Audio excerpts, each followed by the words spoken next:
बुद्ध के मौसेरे भाई आयुष्यमान नंद ने बुद्ध से संन्यास दीक्षा ग्रहण करने के बाद प्रवज्ञा लेने की ठान ली। जब वह घर छोड़ के जाने लगा तो अपनी पत्नी से कहा, मैं अपने भोगी जीवन का त्याग करके चिंता और द्वेष, मोह और ममता को सदा के लिए छोड़कर प्रवज्ञा लेने जा रहा हूँ। आयुष्यमान नंद को इस प्रकार वैराग्यवान देखकर पत्नी ने उसे विदाई देते समय कहा, जाते हो तो भले जाओ, अपने जीवन का उद्धार करने। प्रवज्ञा ले लो, कोई बात नहीं, लेकिन कर्म भाव से इस कर्म पतिता को कभी कभी जरा याद तो कर लेना।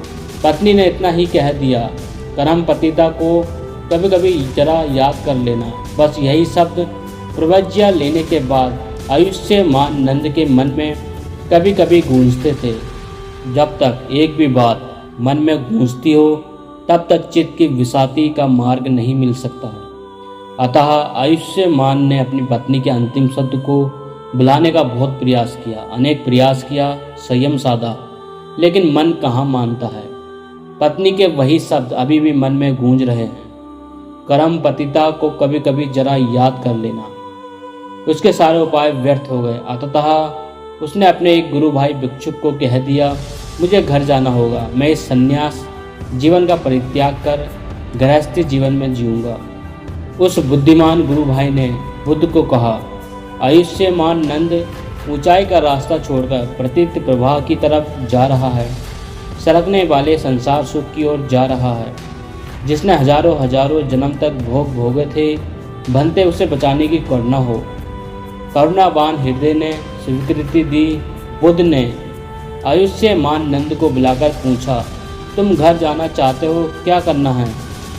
आयुष्यमान नंद, प्रवज्ञा करते समय मेरी पत्नी ने विदाई तो दी, लेकिन जाते जाते उसने कहा कि कर्म पतिता को कभी कभी जरा याद कर लेना।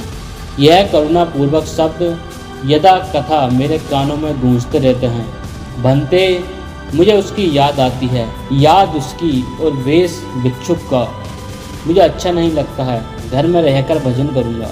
बुद्ध ने कहा, अगर घर में रहकर कोई भजन करके सफल हो जाता तो कई लोग ऊंचे अनुभव के धनी होते।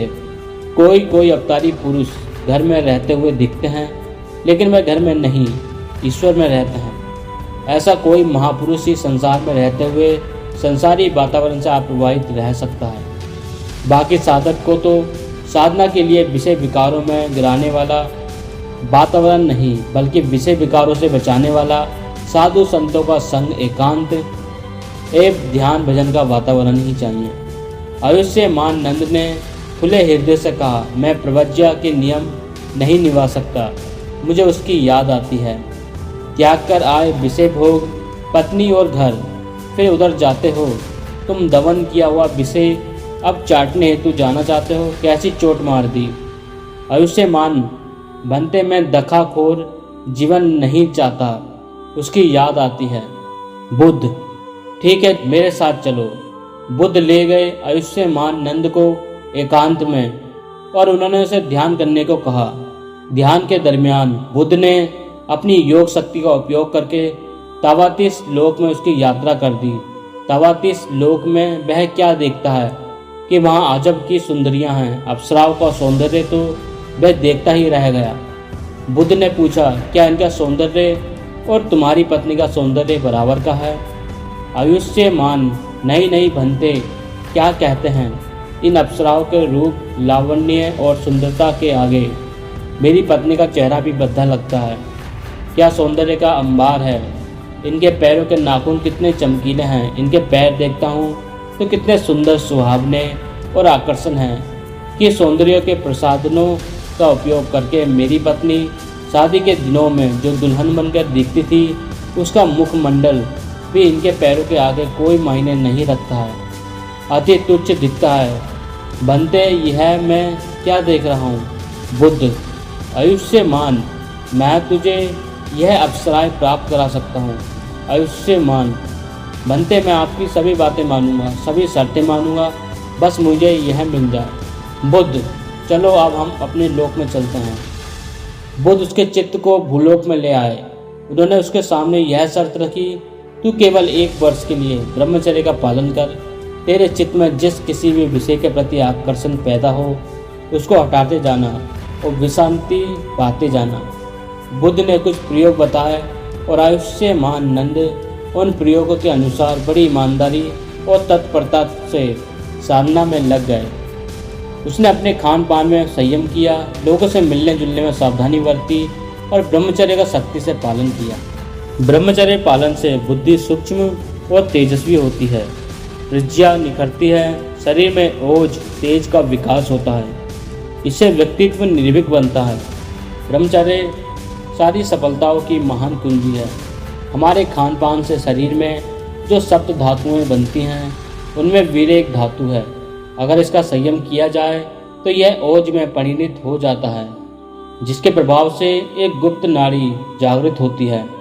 इस नाड़ी का आत्म साक्षात्कार से सीधा संबंध है।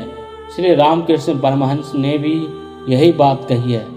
एक उच्च कोटि के संत ने पूछा कि गृहस्थ होते हुए भी आपने इतनी ऊंचाई को पाया, जबकि अन्य गृहस्थी लोग भी भजन करते हैं किंतु वे ऐसी ऊंचाई पर नहीं पहुंच पाते, ऐसा क्यों?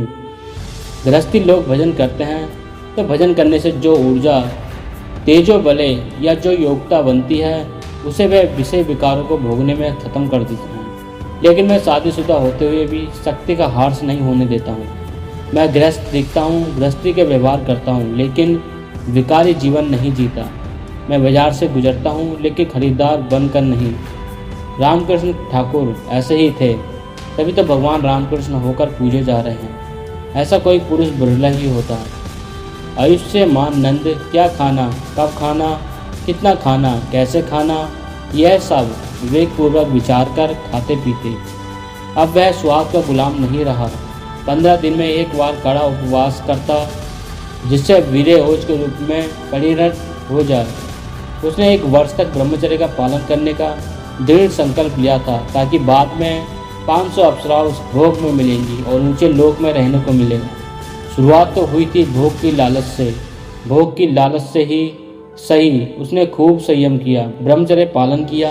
1 वर्ष पूरा हुआ तो बुद्ध ने आयुष्यमान नंद से कहा, मैं अपना वचन मानने को तैयार हूँ। मैं तुझे उसी लोक में भेज सकता हूँ। मेरे लोकपाल और 500 अप्सराएं तेरी सेवा में रहेंगे। तू तैयार हो जा।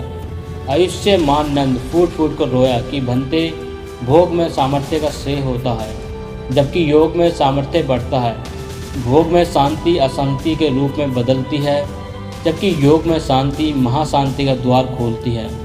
अब आप मुझे अपने श्री चरणों में ही रहने दें। मेरे गृहस्थी के सुख से तो अप्सराओं के संग का सुख बहुत ऊंचा है, लेकिन विसंति के सुख के आगे वह सुख भी अति तुच्छ है और दुखों से भरा है। भंते, परमात्म विशांति के चित्त शुद्ध होता है, स्वास्थ्य से लाभ होता है, मन में सद्भावना पनपती है, बुद्धि में सात्विकता सामर्थ्य और हृदय में सच्ची स्वाधीनता का प्रगट्य होता है। आयुष्यमान नंद संयम का महत्व समझ में आ चुका था। फिर तो वह दृढ़ता से लग गया बुद्ध के उपदेशों का पालन करने में। जिसने अपने जीवन में संयम का महत्व जान लिया एवं तदनुसार आचरण में लग गया, यह जीवन के प्रत्येक क्षेत्र में अवश्य सफल होता है। संयमित जीवन के समर्थ व्यक्तित्व एक सुदृढ़ एवं संगठित समाज की शक्तिशाली, स्वभावलंबी एवं गौरवशाली राष्ट्र का निर्माण होता है। हमारा प्राचीन भारत समकालीन विश्व में सर्वश्रेष्ठ राष्ट्र के रूप में उभरा था, तो उसके पीछे समाज में संयम, सच्चा चरित्र एवं कर्मनिष्ठ ही कारणभूत थी। अतः आप यदि अपने राष्ट्र की गौरवशाली परंपरा को पुनः जीवित कर उसे विश्व गुरु के पद पर आसीन होते देखना चाहते हैं, तो संयम, सदाचार एवं ब्रह्मचर्य का सावधान होकर पालन करें। मेरे भारतवासियों, अब उठो, जागो, विलासिता का त्याग करो, विषय विकार बढ़ाकर जीवन को नष्ट भ्रष्ट करने वाली पाश्चात्य संस्कृति के कुप्रभाव से अपने को बचाओ। संयम का महत्व समझो एवं औरों को समझाओ।